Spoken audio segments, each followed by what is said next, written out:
Hay una pandemia en puertas que no podemos olvidar y que necesitamos a través de la telemedicina dar soporte. Y para esto estamos hablando de los problemas de salud mental. Los problemas de salud mental son la nueva pandemia.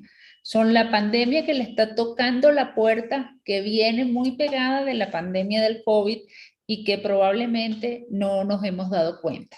Pero está aquí, muchas personas ya están sintiendo su influencia, y es importante que todos empecemos a trabajar en función de ello.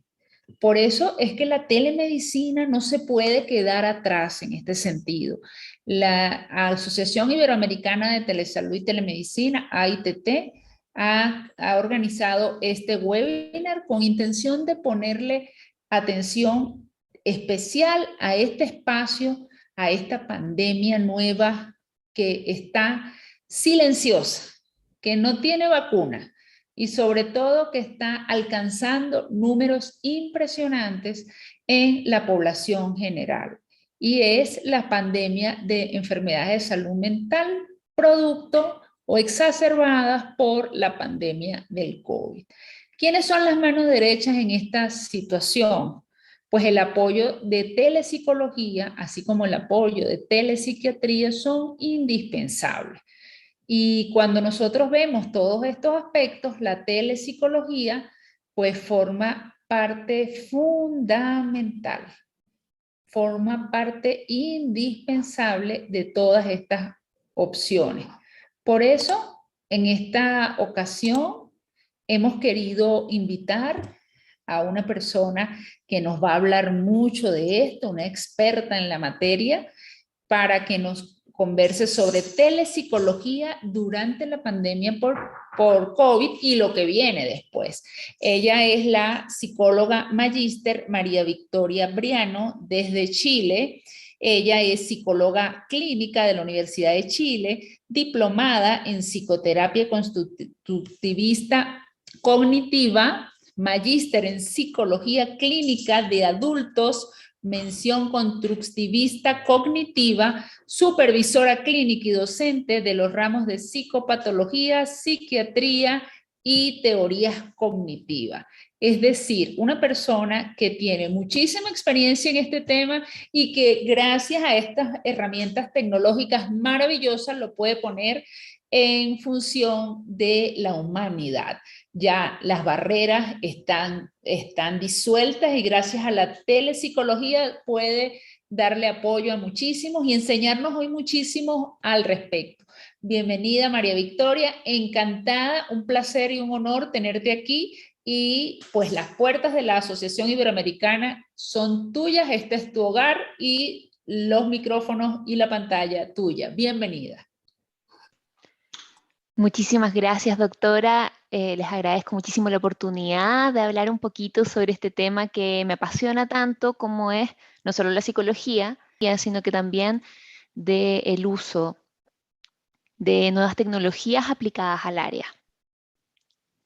Les cuento un poquito, hoy día quería venir a hablarles sobre la telepsicología y la innovación en salud mental durante la pandemia y contestar desde mi punto de vista la pregunta de si es que esto es una solución real o una media parche. ¿Por qué parto con esta pregunta? Porque les puedo contar que nosotros, los psicólogos, somos bastante resistentes al cambio. Si es que ustedes conocen psicólogos, manejan algo de cómo es la disciplina, pueden saber rápidamente que la psicología, por cómo se ha ejercido, no ha cambiado mucho desde los tiempos del padre de la psicología, que es Freud. Han cambiado algunas cosas pequeñas del cómo se hace, han cambiado las teorías, por cierto, pero el formato de práctica es bastante parecido, o lo era hasta hace el comienzo de la pandemia, marzo 2020, ¿cierto? Básicamente, el paciente iba a la consulta y claro, hoy en día ya no se sentaba en un diván, pero, no en la mayoría de los casos al menos, pero sí se ponía al frente del terapeuta y se hacía psicoterapia sin mucha diferencia. Esto es porque los psicólogos como grupo en general somos bastante resistentes a cambiar lo que ha sido comprobado como efectivo, y la psicoterapia presencial ha sido comprobada como efectiva desde hace muchos años. Por ende, ha costado hacer este cambio, pero pasó marzo 2020 que llegó la pandemia, ¿cierto? Llegó el COVID-19 y con eso cambió nuestras vidas, ¿cierto? En general. Esto tuvo dificultades para mi disciplina, dificultades no menores, ¿cierto? O sea, nos fuimos a cuarentena, nos encerramos con ello, nuestros pacientes también se encerraron, y se generó un espacio muy complejo, ¿cierto? Ya los pacientes que estaban en atención se vieron con factores estresores en términos contextuales bien grandes, bien potentes y que abordaron a toda la humanidad, ¿cierto? Acá saqué una pequeña cita de una trabajadora chilena que dio para prensa, ¿no? Ella retrata el periodo de pandemia así. Han sido meses de muchas emociones, de llorar mucho, pero también de no tener tiempo ni siquiera para llorar en la ducha, porque dejar sola a una niña tan chica como mi hija, que tiene 2 años y 7 meses, es casi un peligro público. Este tipo de realidades, como la que describe Noelia, se han vuelto pan de cada día. Y si bien al principio creíamos que esto iba a ser corto, llevamos 1 año y tanto, ya más de 1 año y medio, y seguimos en estas, ¿no? Por cierto, los pacientes necesitaban atención y esto ha generado un cambio en cómo hacemos las cosas, un cambio que no tiene mucho precedente para la psicología, porque, como les decía, hasta antes de este contexto, la psicología seguía muy resistente al cambiar de método. La psicología era presencial y las formas que eran distintas eran más bien las excepciones. No estaban para nada masificadas, si bien se hacían. Les cuento un poquito que en base a investigaciones que se han ido haciendo, podemos hablar de los síntomas generales en términos de la pandemia en público general, alrededor de la anedonia y la sintomatología depresiva, o sea, la pérdida de la capacidad para sentir placer por las cosas, y la sintomatología depresiva general, el bajo ánimo, la baja energía, los síntomas ansiosos, el nerviosismo, el malestar, ¿cierto? Los insomnios, etcétera, y los cambios de hábitos alimenticios, en general, la sobreingesta. Esto es en público general, pero nuevas investigaciones nos han dado aún más datos que muestran una imagen más o menos compleja de la realidad de salud mental en la que estamos hoy en día. Hace poco salió una investigación, acá en Chile se está haciendo una investigación longitudinal con una muestra representativa de la población urbana chilena. Les hablo más de Chile porque es de donde puedo levantar cifras más recientes, ¿no? Les cuento que en población chilena, esta es la tercera vez que se toma la muestra. El 73% de la población de esta muestra, ¿cierto? Que es representativa de la muestra urbana chilena, señala y reconoce que la vida le ha cambiado demasiado después de la pandemia. Un 43,8% de esta muestra, ¿cierto? Ha consultado a psicólogo o a psiquiatra. Y de ese 43,8, el 53,7 ha recibido un diagnóstico. ¿Ya? Y acá hay algunas otras cifras que quería comentarles. De la muestra, 46,7% presenta síntomas de depresión de leve a severa. Para peor, este número en cada toma de muestra se ha ido aumentando. Entre septiembre del año pasado y mayo de este año aumentó 9 puntos. O sea, ya en una población muy deprimida como estaba la población chilena, nosotros lamentablemente somos de los primeros en las listas mundiales de depresión, esto está subiendo aún más, pareciera no parar en contexto de pandemia, ¿cierto? 9 puntos es bastante. Un 30% de las personas que dicen necesitar ayuda no ha podido recibir tratamiento psicológico. Y más aún, un 20% de los que señala estar en una situación crítica, o sea, no solo necesitar ayuda, sino que sentirse en una situación crítica al borde del abismo, tampoco ha podido hacerlo. Esto demuestra un contexto bastante oscuro para donde estamos parados hoy en día en términos de salud mental. No entramos a la pandemia con números buenos, esto es tanto en Chile como en Latinoamérica, y estamos saliendo mucho peor.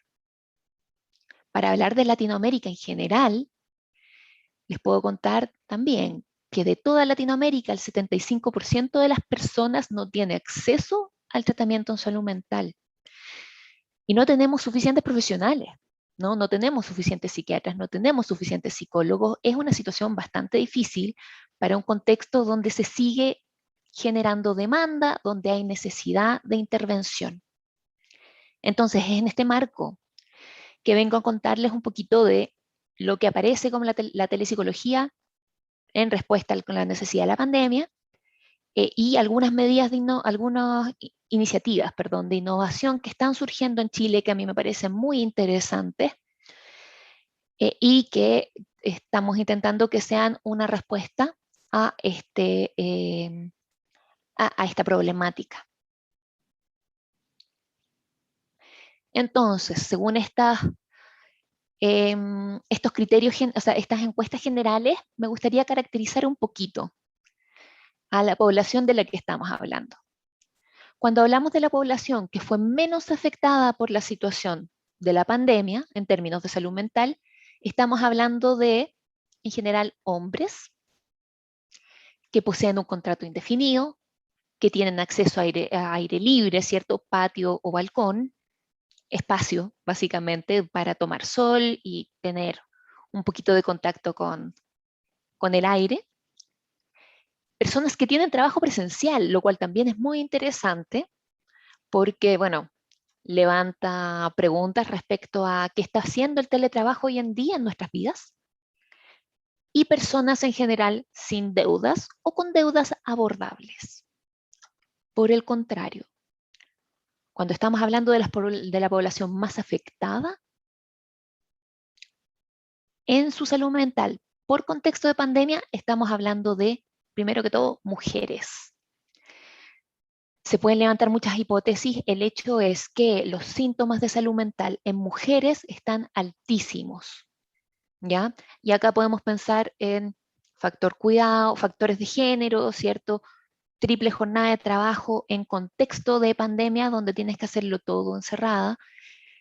Hoy en día está siendo muy difícil, ¿cierto? Para las mujeres, en particular para las mujeres que tienen roles de cuidado, como lo mostraba la cita con la que partí esta presentación, ¿no?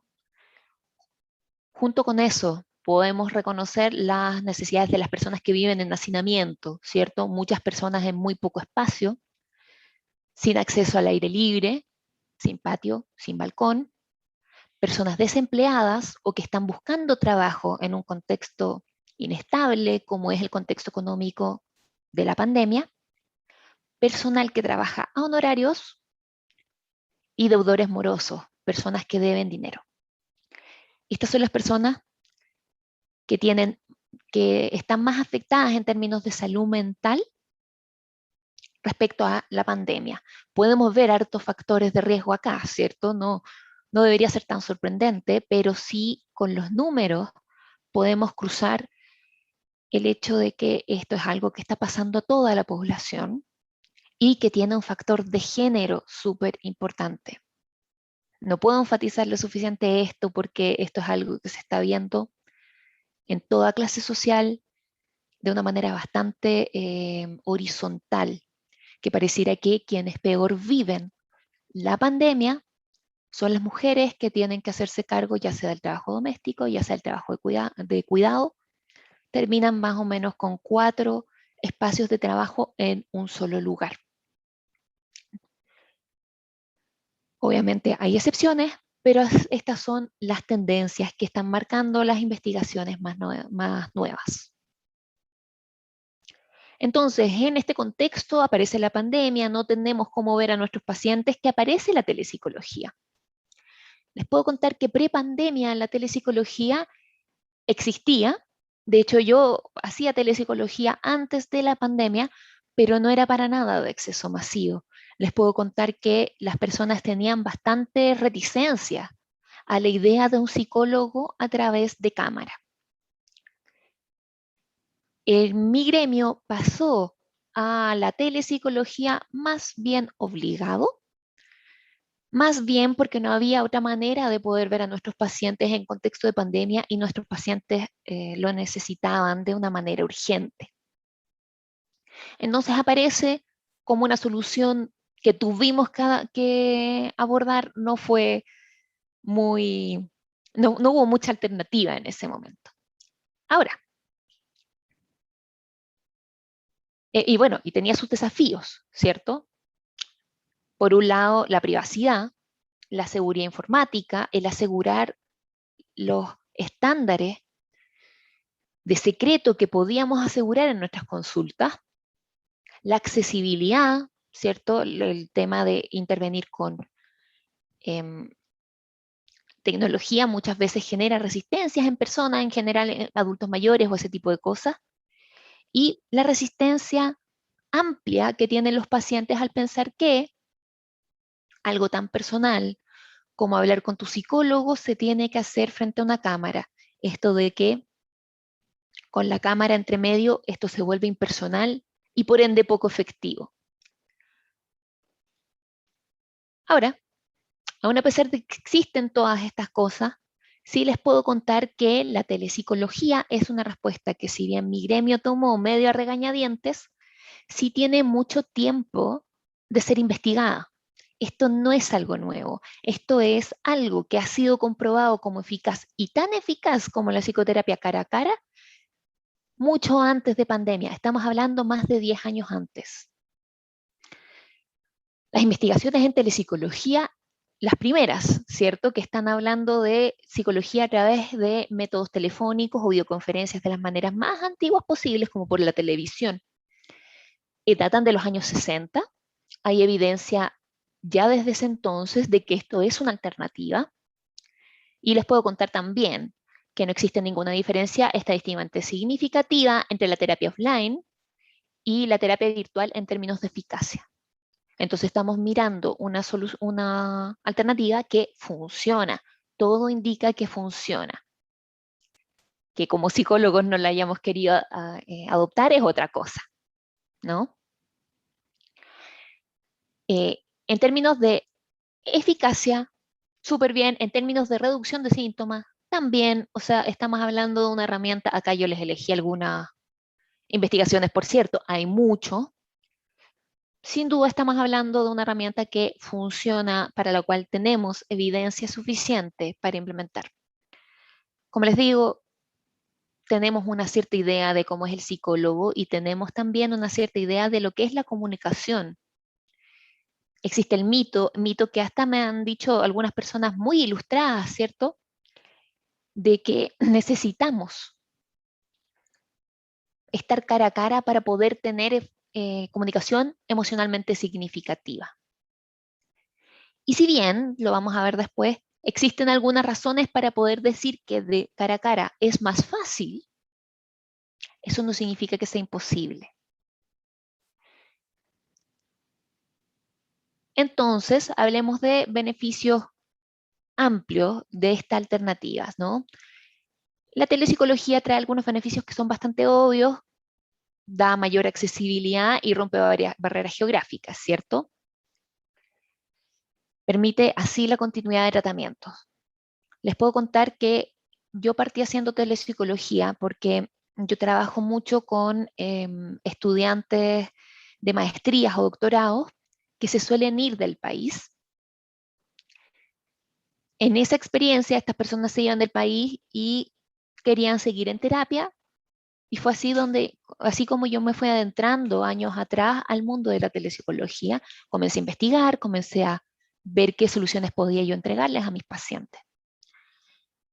Entonces, de partida podemos decir que esta es una herramienta que nos va a servir para mantener y continuar tratamiento con las personas a larga distancia, ¿cierto? Lo más simple, lo más evidente.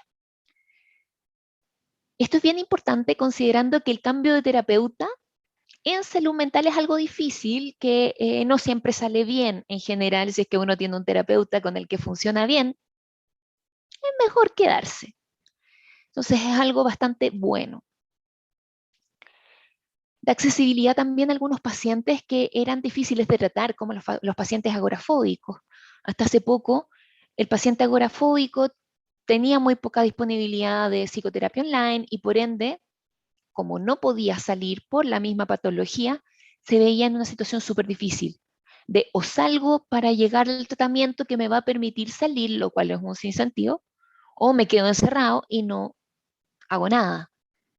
Y por cierto, en general decidían lo segundo, lo cual alimentaba la fobia.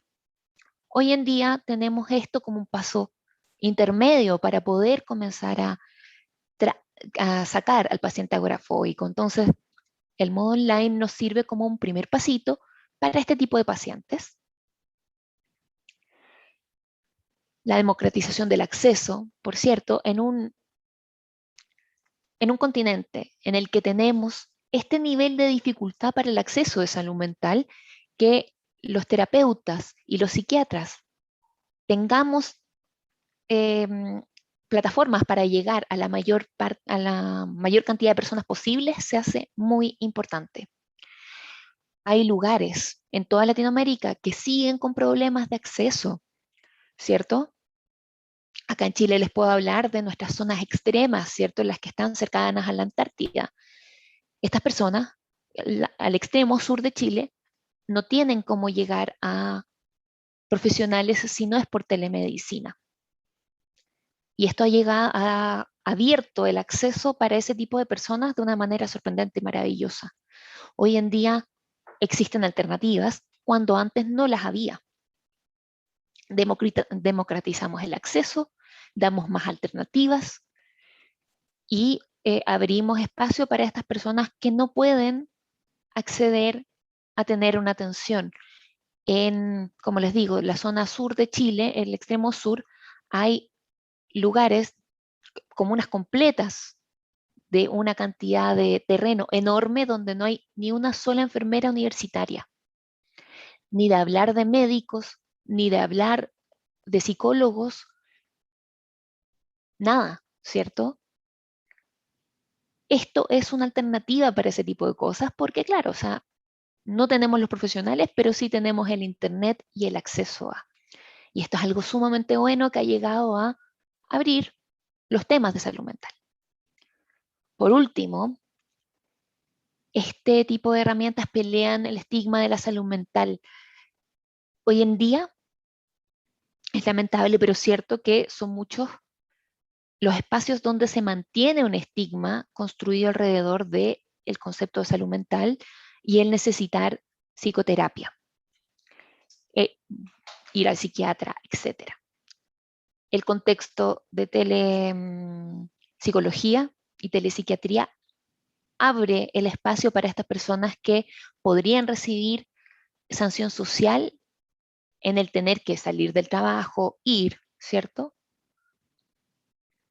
En contexto privado, donde no tienen que darle explicaciones a nadie. Eso también es bastante bueno, ¿no? O sea, de todos estos lados podemos ver ventajas respecto a la opción presencial.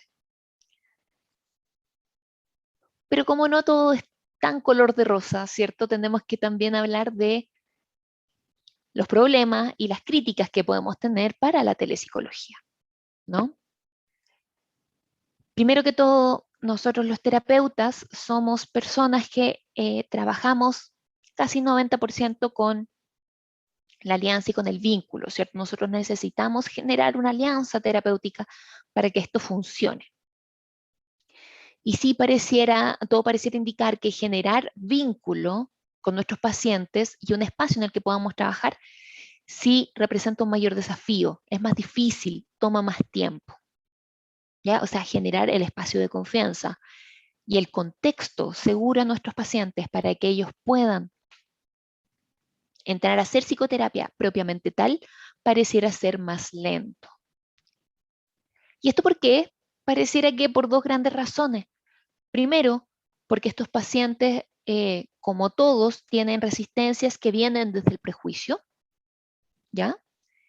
Con esto de que esto sea online, de que es impersonal, de que no nos podemos conocer. Yo tengo pacientes que han partido con psicoterapia online, han terminado con psicoterapia online y aún así al cierre me piden, Victoria, por favor, cuando la pandemia se termine, quiero, quiero verte en la consulta, quiero que nos conozcamos, solo para poder ver que no eres producto de mi imaginación, ¿cierto? Solo para poder ver que tienes piernas, brazos, eres una persona, ¿cierto? Y no un concepto abstracto. Lamentablemente es fácil perder ese norte y es por eso que tenemos algunas resistencias. No, mezclar lo emocional con lo online no suena tan fácil. Tenemos ciertos resquemores. A su vez, hay algunos pequeños trucos que nosotros los terapeutas tenemos incorporados para nosotros que también no se pueden hacer online y que obviamente ayudan al vínculo. Hay señales de empatía que en lo online no se pueden hacer. El ejemplo que yo utilizo más comúnmente es el entregar pañuelos. En psicoterapia, la gente llora mucho. Nosotros los terapeutas tenemos gran experiencia con la gente llorando. Y un gesto que en terapia presencial era tan normal y tan común para nosotros como entregar una cajita de pañuelos a alguien que está llorando, en lo online no se puede hacer. Y ese tipo de gestos pequeños son sumamente importantes para generar un vínculo, para sentirte acogido, para poder hacer el trabajo realmente de cuestionar nuestros estados emocionales en un espacio seguro. Entonces, básicamente, nosotros como terapeutas tenemos más dificultades en generar un espacio seguro que como se hace en lo presencial, donde uno controla con mucha más facilidad todo el contexto. Entonces, claro, cuando uno no está presencial, uno tiene la cajita de pañuelos al lado, tanto así que yo sigo teniéndola porque la fuerza del hábito es fuerte. Uno piensa la consulta como el espacio más acogedor posible, uno calcula la distancia que uno tiene con el paciente, etcétera. Todo esto está estudiado, hay una manera de hacerlo, y claro, en el contexto online hay poco dicho, y por ende tenemos que innovar, tenemos que experimentar, tenemos que hacer cosas nuevas. No siempre es fácil. Junto con todas estas cosas que generan una cierta resistencia, ¿cierto? Y problemas para el vínculo, tenemos otro punto que es bien importante. Hay algo descrito como la fatiga Zoom que le llaman, el non-verbal overload. El non-verbal overload se trata de una dificultad que nosotros tenemos para analizar y comprender la expresión de contenido emocional a través de una cámara.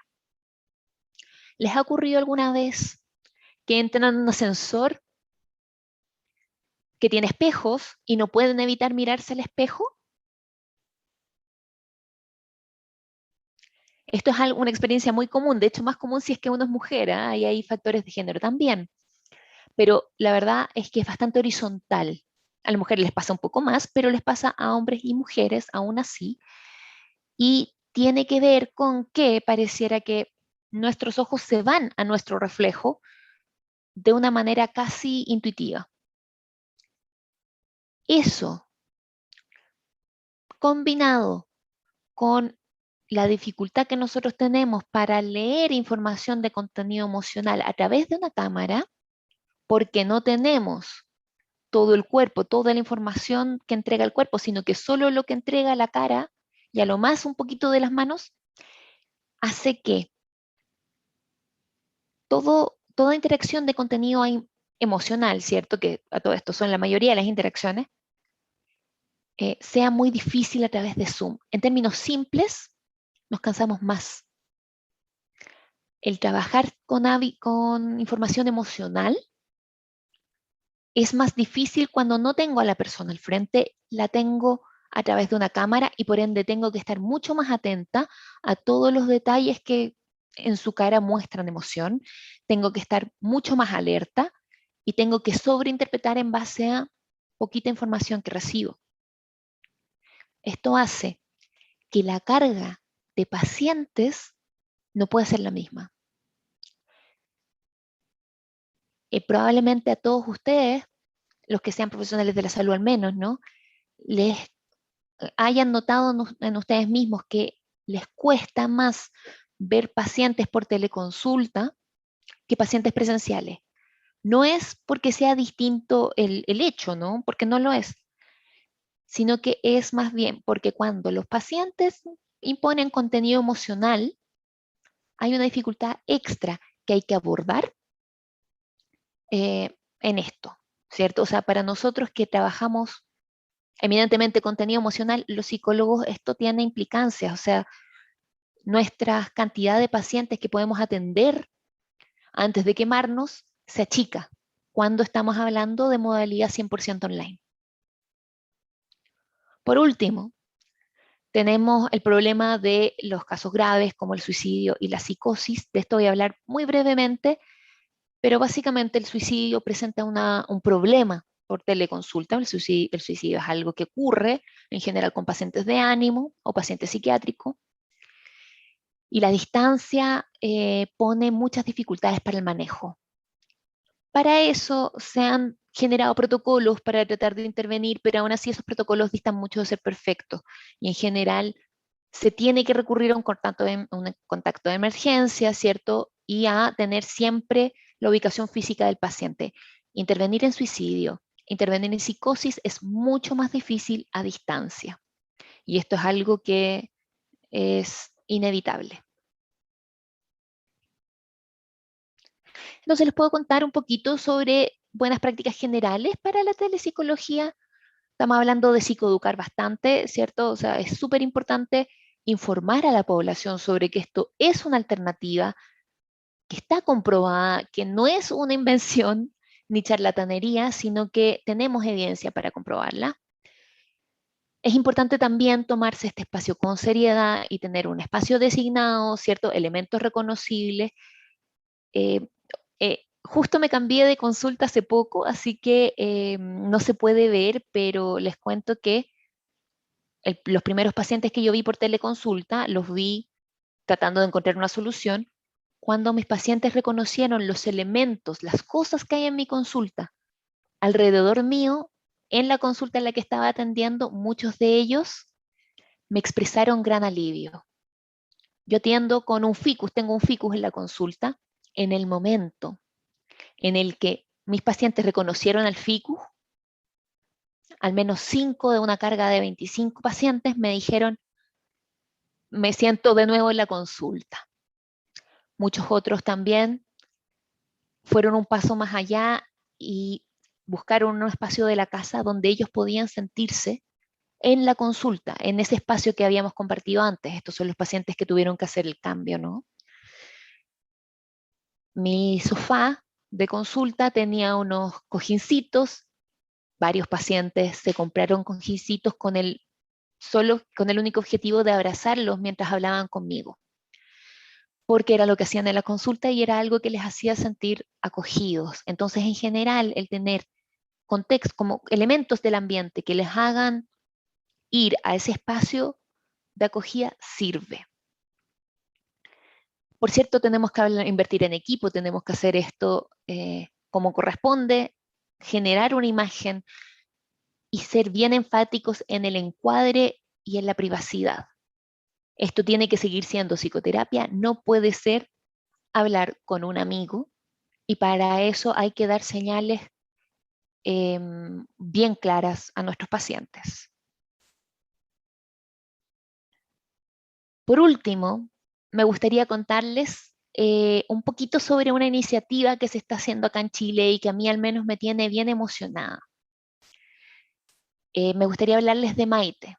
Maite es una respuesta que está elaborando el Grupo CETEP. El Grupo CETEP es un grupo que se dedica a encontrar soluciones en salud mental. ¿Ya? Son psicólogos y psiquiatras que trabajan buscando soluciones para generar más acceso a salud mental. Y Grupo CETEP está trabajando en un software de inteligencia artificial que tiene como objetivo hacer triaje en salud mental, en particular en trastornos de ansiedad, ánimo, trastornos conductuales y adicciones. Les dejo acá el link para quien quiera revisar lo que se está haciendo. La verdad es que yo encuentro que están haciendo algo muy novedoso y pretenden abrir este acceso a lo más grande posible.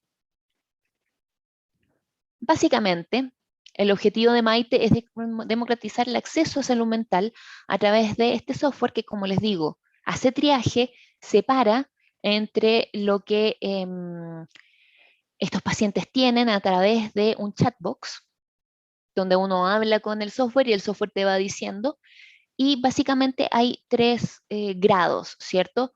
El primero es que Maite te da pautas de autoayuda para el cuidado de la salud mental, consejos generales para los pacientes que tienen algo más bien reactivo, muy pequeño, muy cortito, y que están más o menos bien en términos de salud mental. En segundo lugar, te da acceso a consejería, que también se hace por el chatbox, pero ya con psicólogos clínicos que están ahí para hacer intervención en crisis. Esto sigue lo que se propuso con la terapia conversacional, y básicamente la idea es generar una conversación corta de 30 minutos que sea orientada a resolver un problema en específico. ¿Cierto? Entonces esto ya no es psicoterapia, sino que es una intervención muy a punto, pero a través de este mismo software, el software te deriva a estos profesionales que hacen labores de consejería.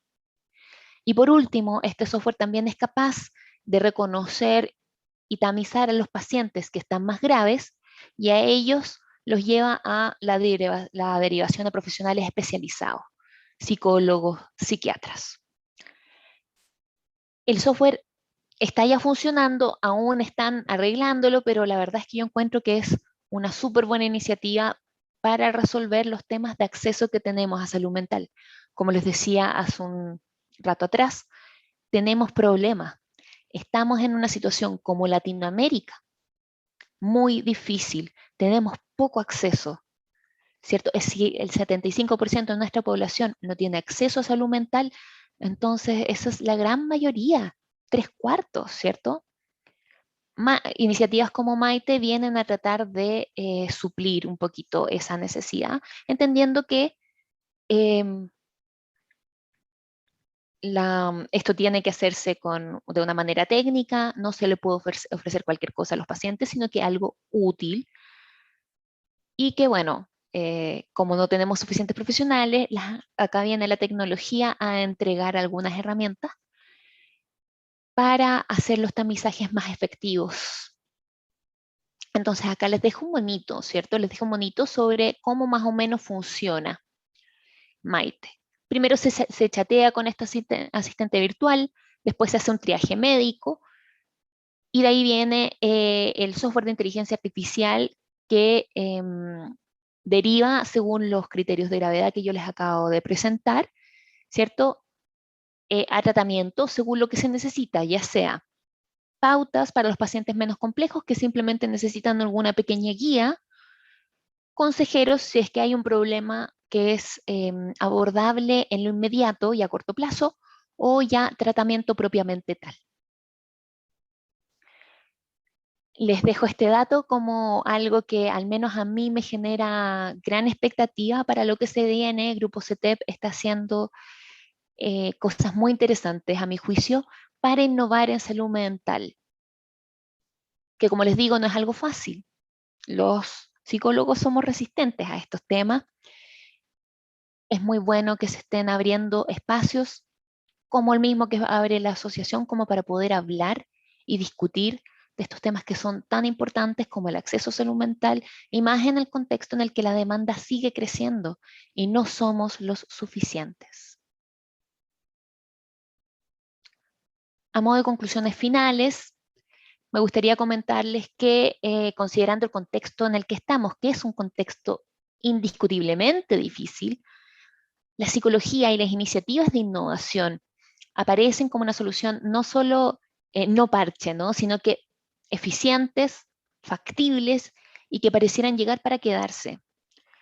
Tienen todos estos beneficios que nosotros abordamos, pero aparte pareciera que aparece como una alternativa sumamente cómoda para personas para las que no pensamos que iba a serlo, como por ejemplo eh, personal de la salud, ¿no? La gran mayoría de las personas que trabajan en salud trabajan o en turnos o con horarios sumamente demandantes.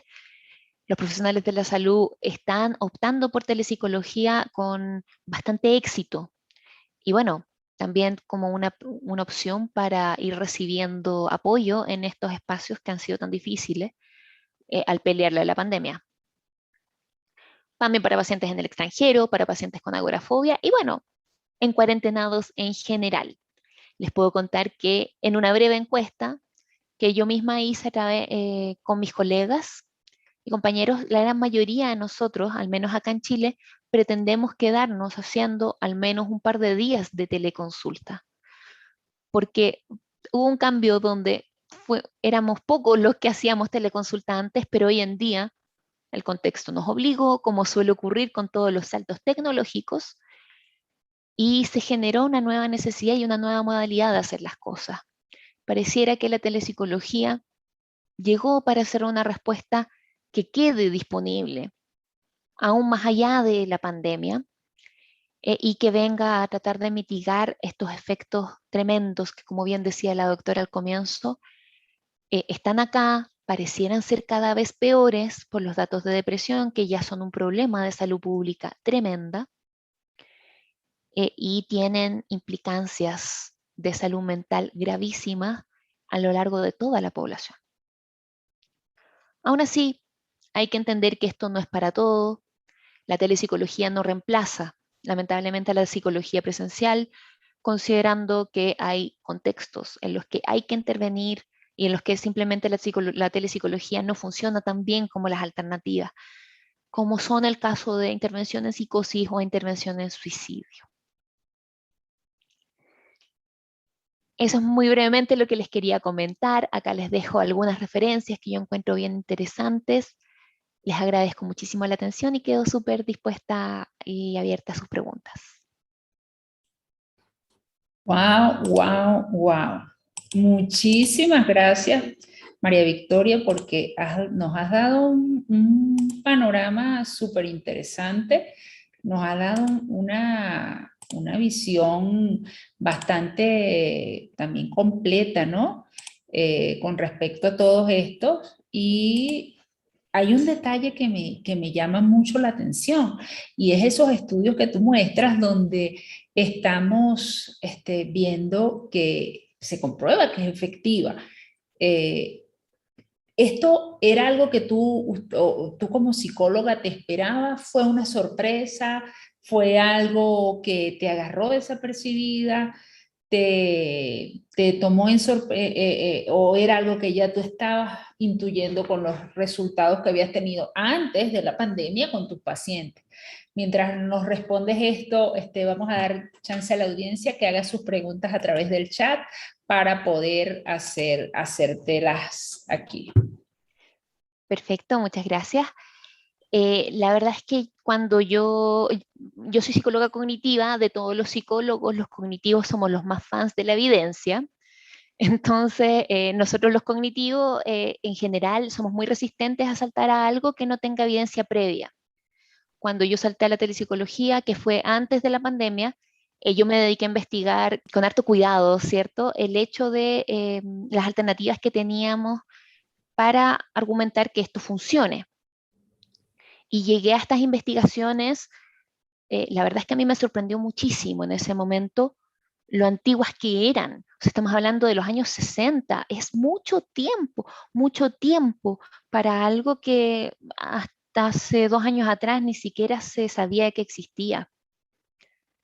Entonces, la verdad es que yo hice esta investigación varios años atrás ya, cuando yo comencé a pensar en la alternativa del online para mi práctica, sin pensar en el contexto pandémico, pero la verdad es que a mí me sorprendió y me sigue sorprendiendo lo resistentes y los duros de cabeza que somos los psicólogos en cierto aspecto, porque, o sea, son los años 60, son un montón de años donde podríamos haber seguido avanzando, pero esto no fue realmente abordado sino hasta hace 2 años atrás. Era muy poco el acceso, era poco lo que se hacía, la verdad.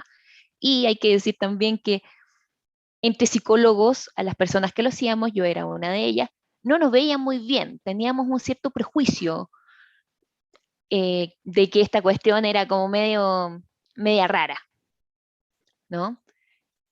Se necesitó de la pandemia para que cambiáramos de opinión como gremio, pero costó, y costó en algo donde hay evidencia hace más de 60 años atrás.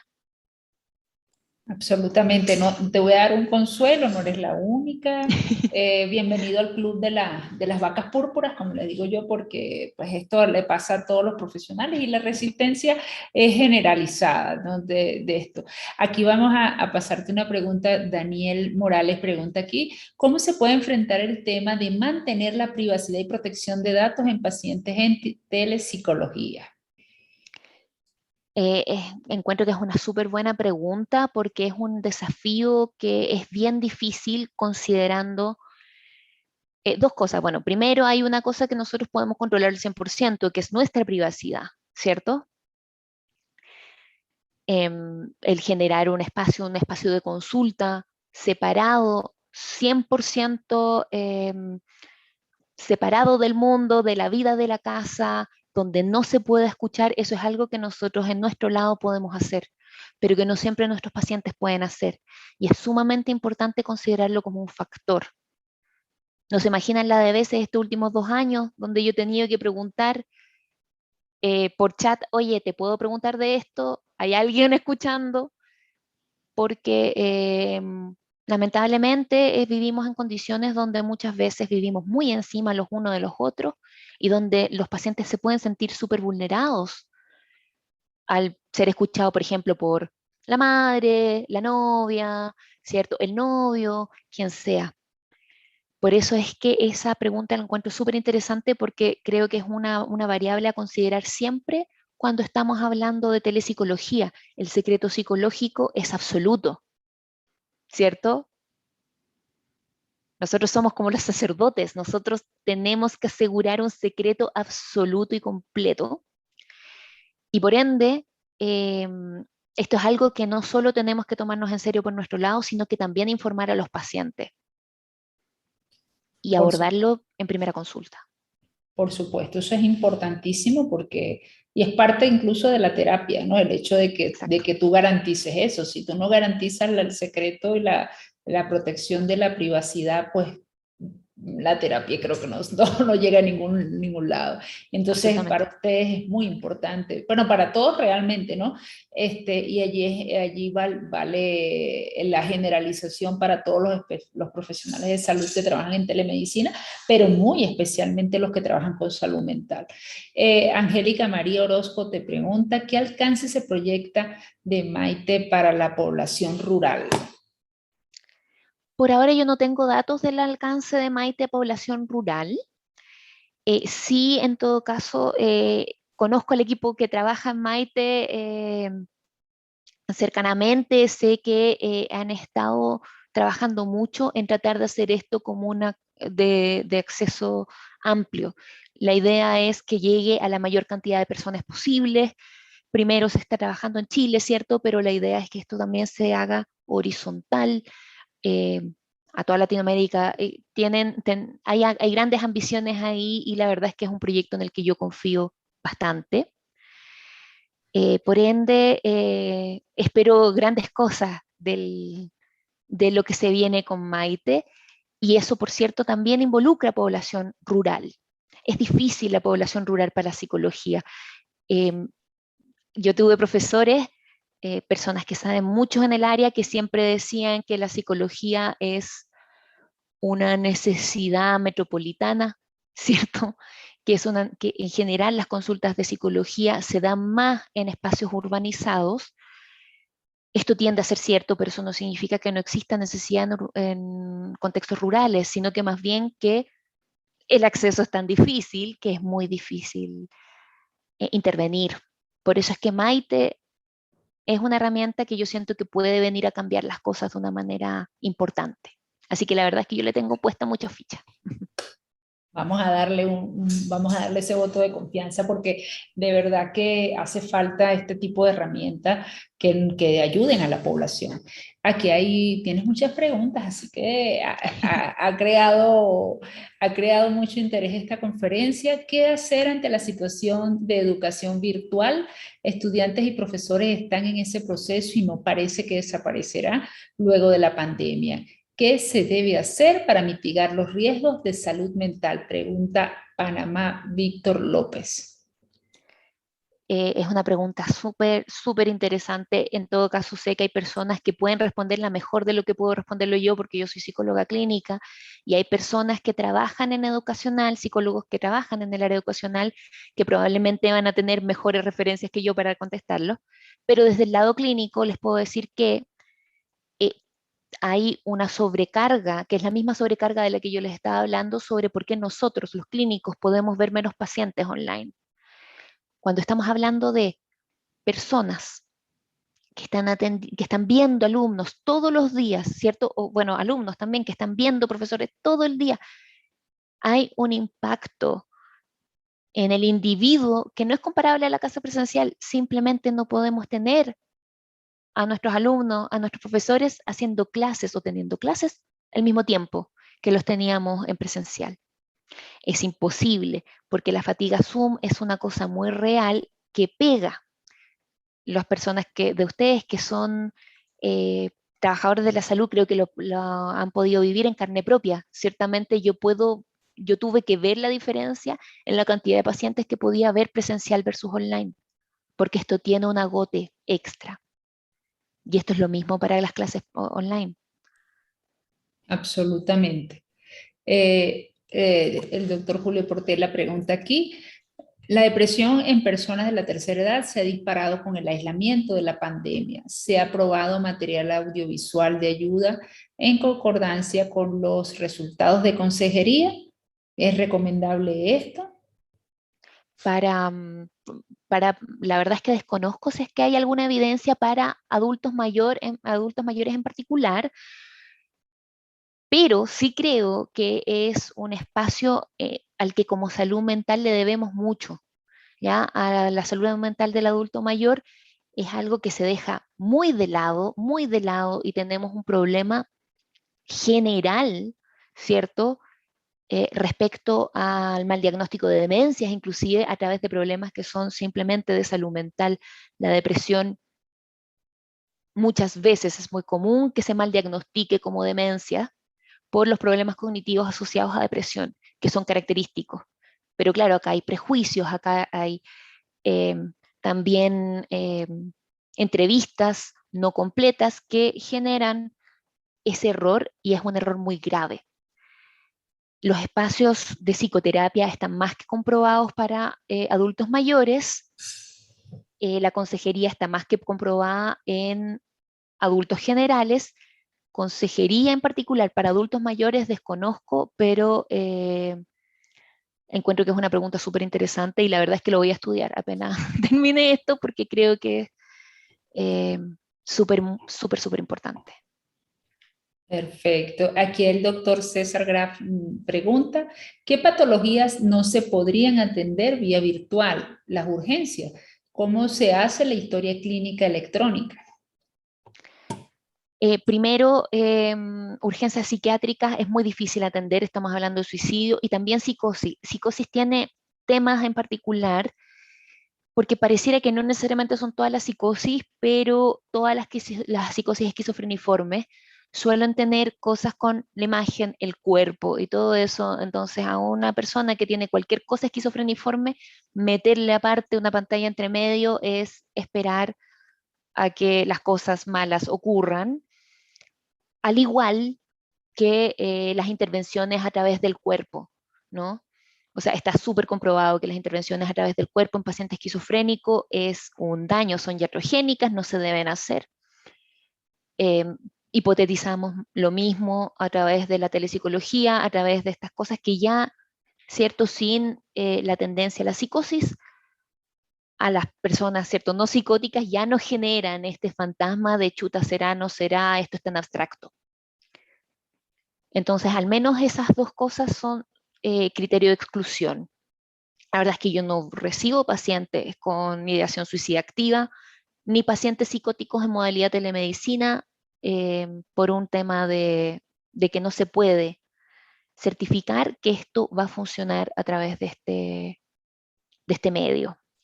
La historia clínica electrónica es compleja porque por temas de seguridad informática. Honestamente, yo sigo llevando mi historia clínica a la antigua.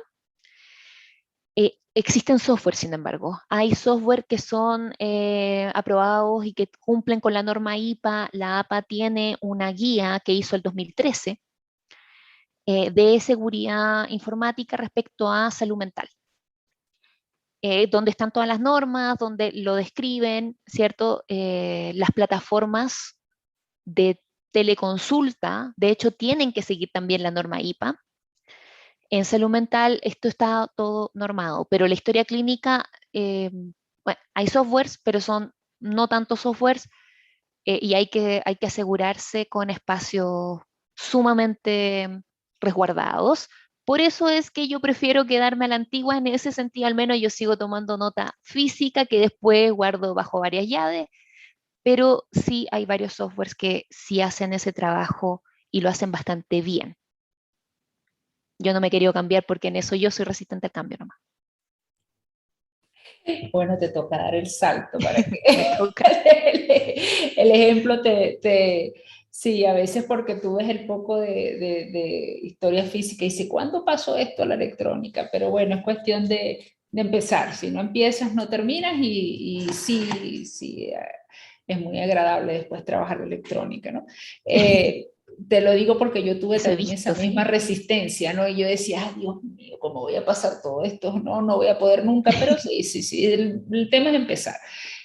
Ángela María Orozco coloca que si desean apoyo en Colombia se puede realizar pruebas, me interesa el trabajo grupal de investigación, es decir, los grupos de investigación me imagino que es con el modelo de Maite. Entonces, pues nada, yo creo que María Victoria ha colocado allí sus contactos, es importante, se pueden comunicar. Esto es parte de todo que la telemedicina nos hace estar muy cerca unos del otro. Antes tú te ibas a imaginar cómo ibas a tener contacto con otro colega de tu especialidad o de otras especialidades que estén trabajando cosas similares en otros países y pues esto es la ventaja. Definitivamente estas tecnologías de información y comunicación al servicio de muchos nos han permitido actualizarnos, nos han permitido colaborar con equipos de trabajo en diferentes áreas y estando a un clic, ¿no? Esto realmente enriquece todo esto. Bueno, María Victoria, tu intervención final ya para cerrar este webinar que cierra este ciclo de presentaciones de la Asociación Iberoamericana de Telesalud y Telemedicina. Les agradezco de nuevo muchísimo la oportunidad de hablar y de exponer esto que es tan fascinante. Les agradezco también las preguntas, el interés. Eh, soy de la idea de que el trabajo en equipo siempre da mejores cosas, así que si es que hay gente de donde sea, ¿no? ¿Cierto? Que está interesada en investigar esto, yo feliz de hacer los contactos y de generar los puentes, porque creo que este es el momento, tenemos buen timing, estamos en cuando hay que hacer investigación en innovación para estos temas que son de salud pública, que tratan a todo, llegan a toda Latinoamérica. Y que, bueno, estamos todos sobre el mismo barco, así que de verdad les agradezco montones la oportunidad, la experiencia y quedo súper a disposición de todos ustedes para, bueno, trabajar en conjunto y seguir en estos temas. Estoy segura que pues aquí Panamá Víctor López te acaba de colocar en el chat su correo electrónico, que trabaja con inteligencia artificial, Interesantísimo. y pues entonces siguen sumándose estrategias, personas abocadas en diferentes lados, así que yo pienso que es parte también de nuestro interés como la ITT, es crear estos puentes y enlaces maravillosos para ampliar y de este modo juntos hacer viral la salud. Muchísimas gracias, Mara Victoria. No te voy a soltar la palabra, te la voy a tomar y vamos a tenerte muy en cuenta para próximas actividades que, por supuesto, que la salud mental y la telepsicología es indispensable en estos momentos, y debemos incluso tenerla así como parte fundamental en todos los ejercicios profesionales. Un psicólogo y un psiquiatra de la mano, yo pienso que son profesionales que deben estar en todos los equipos de salud actualmente, independientemente de las patologías que se manejen, porque siempre la mente organizada lleva a un cuerpo en mejor estado de salud, definitivamente. Muchísimas gracias a todos los que se han conectado, a los que nos ven por diferentes redes sociales, nos están viendo en vivo o en diferido. Tomen nota, pueden repasarlo porque esto tiene información de altísimo valor que estoy segura les va a servir. Así que, pues muchísimas gracias en nombre de la Asociación Iberoamericana de Telesalud y Telemedicina, y seguimos para apoyarles. Así que pueden visitar nuestra página web www.teleiberoamerica.com para que puedan seguir todos nuestros avances, formar parte de nuestra asociación y unirse, como decía María Victoria, a seguir, que estamos en el mismo barco, a seguir llevándolo a puerto seguro. Así que feliz noche a todos y encantada de saludarlos. Muchísimas gracias. Muchísimas gracias.